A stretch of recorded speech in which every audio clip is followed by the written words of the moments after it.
লাখো কণ্ঠে একটাই দাবি, বাঁচাও তিস্তা। আমার ভাগের পানি চাই, মেগা প্রকল্প বাস্তবায়ন চাই। 2 দিনের লাগাতার অবস্থান কর্মসূচির সেমিনার সমাবেশে আসা সকলের বক্তব্য ছিল এমনটাই। আর সাধারণ মানুষ যারা লাগাতার 48 ঘন্টা তিস্তার তীরে অবস্থান করার জন্য এসেছেন, তারাও বলছেন আর আশ্বাস নয়, এবার চাই প্রকৃতির দেয়া তিস্তার পানির হিস্সা এবং মেগা প্রকল্পের বাস্তবায়ন। আমার একটাই দাবি যে অঞ্চলের মানুষ তিস্তার যে দীর্ঘদিন ধরে দাবি জানাই আসছে, তিস্তা মহাপরিকল্পনা এটি দ্রুত বাস্তবায়ন করা হোক, এই আমার প্রত্যাশা। এই ভারত সরকার গজলডোবা করে ছেড়ে দিয়ে আমাদের যখন পানির দরকার হয় না তখন তারা পানি ছেড়ে দেয়, আর যখন আমাদের পানির প্রয়োজন তারা তখন পানি বন্ধ করে দেয়। তিস্তার দাবি যতক্ষণ পর্যন্ত পূর্ণ না হবে ততক্ষণ পর্যন্ত আমরা এখানে অবস্থান করব।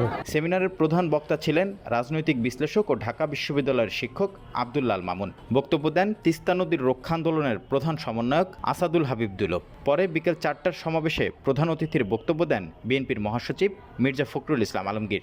বলেন, আওয়ামী লীগ সরকার যখন ক্ষমতায় আসলো তখন সবাই ভাবল ভারতের বন্ধু এবার মনে হয় পানি আনতে পারবে।